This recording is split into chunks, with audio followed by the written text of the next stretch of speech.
That's Mike. News at 9. संयुक्त राष्ट्र मानवाधिकार परिषद के 61वें सत्र में भारत ने पाकिस्तान को कड़ा जवाब देते हुए कहा है कि वह लाला लैंड में जी रहा है, जहां जम्मू कश्मीर के विकास को नकारा जा रहा है। भारत की प्रतिनिधि अनुपमा सिंह ने हाई लेवल सेगमेंट में राइट टू रिप्लाई का इस्तेमाल करते हुए पाकिस्तान और इस्लामी सहयोग संगठन के आरोपों को खारिज किया।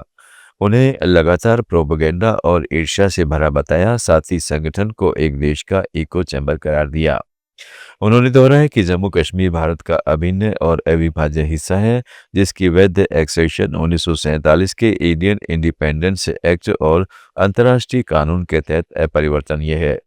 उसके विकास और तस्वीर पाकिस्तान की आर्थिक स्थिति से बिल्कुल अलग है, जैसे दुनिया का सबसे ऊंचा रेलवे पुल चिनाब रेल ब्रिज का उद्घाटन, जिसे अगर नकली माना जाए तो पाकिस्तान भ्रम या लाला लैंड में जी रहा है।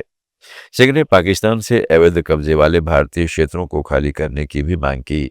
जम्मू कश्मीर का विकास बजट पाकिस्तान के हालिया IMF बेलआउट से कहीं ज्यादा है, जो क्षेत्र में वास्तविक प्रगति और रिकॉर्ड वोटर टर्नआउट को दर्शाता है।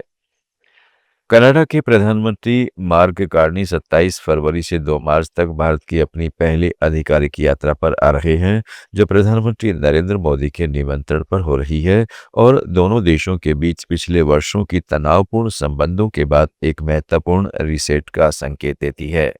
कार्नी मुंबई पहुंचकर पहले 2 दिन में व्यावसायिक कार्यक्रमों में हिस्सा लेंगे, जहां वे भारतीय कनाडाई CEO, उद्योगपतियों, वित्त विशेषज्ञों, इनोवेटर्स, शिक्षाविदों और कनाडाई पेंशन फंड्स के प्रतिनिधियों से मुलाकात करेंगे।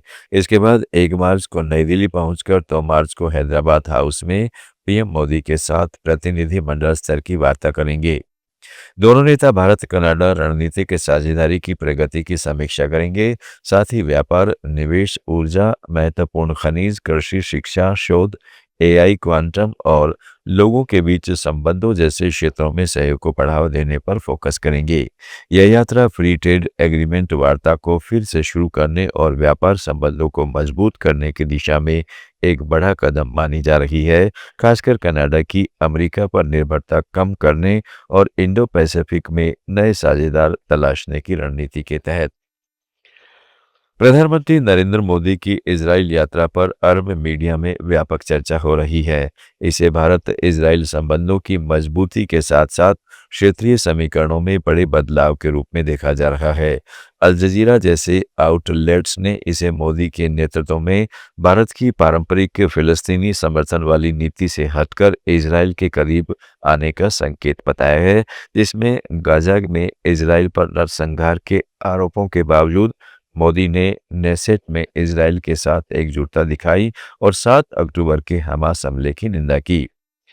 विश्लेषकों ने इसे रणनीतिक ध्रुवीकरण और पाकिस्तान, तुर्की, सऊदी जैसे संभावित गठबंधन को चुनौती देने वाला कदम करार दिया। UAE में अल खलीज और गल्फ न्यूज ने दोनों नेताओं की गर्मजोशी, रक्षा तकनीक, कृषि साझेदारी पर फोकस किया और भारत की बदलती हित आधारित विदेश नीति को हाईलाइट किया, जहां ऐतिहासिक रूप से फलस्तीन समर्थन वाली पॉलिसी अब संतुलित लेकिन इजराइल केंद्रित हो गई है। हालांकि कुछ मीडिया ने भारत के विपक्षी विरोध और घरेलू हिंदू राष्ट्रवाद के संदर्भ को भी उठाया। साथ ही यह भी माना कि भारत खाड़ी देशों और ईरान से भी बहुत मजबूत संबंध बनाए रखा है, जो इस यात्रा को वैश्विक अलगाव के बीच इजराइल के लिए महत्वपूर्ण समर्थन बनाता है। PM मोदी और इजरायली प्रधानमंत्री बेंजामिन नेतन्याहू के बीच हुई द्विपक्षीय बैठक में भारत के UPI पेमेंट सिस्टम को इजराइल में लागू करने पर सहमति बनी है, जिससे डिजिटल लेन देन को बढ़ावा मिलेगा। जॉइंट प्रेस कॉन्फ्रेंस में PM मोदी ने कहा है कि भारत और इजराइल जल्द ही फ्री ट्रेड एग्रीमेंट की दिशा में आगे बढ़ेंगे। केंद्रीय वाणिज्य और उद्योग मंत्री पीयूष गोयल ने आज नई दिल्ली में अमेरिकी वाणिज्य सचिव हावर्ड लुटनिक और भारत में अमेरिकी राजदूत सर्जियो गोर के साथ लंच पर मुलाकात की। दोनों पक्षों ने द्विपक्षीय व्यापार और आर्थिक साझेदारी को विस्तार देने पर चर्चा की। यह बैठक भारत अमेरिका के बीच चल रही व्यापार वार्ताओं को नई गति देने वाली है, खासकर हाल के व्यापार समझौतों और टैरिफ मुद्दों पर स्पष्टता के बाद। जुड़े रहिएगा लेट्स माइक के साथ।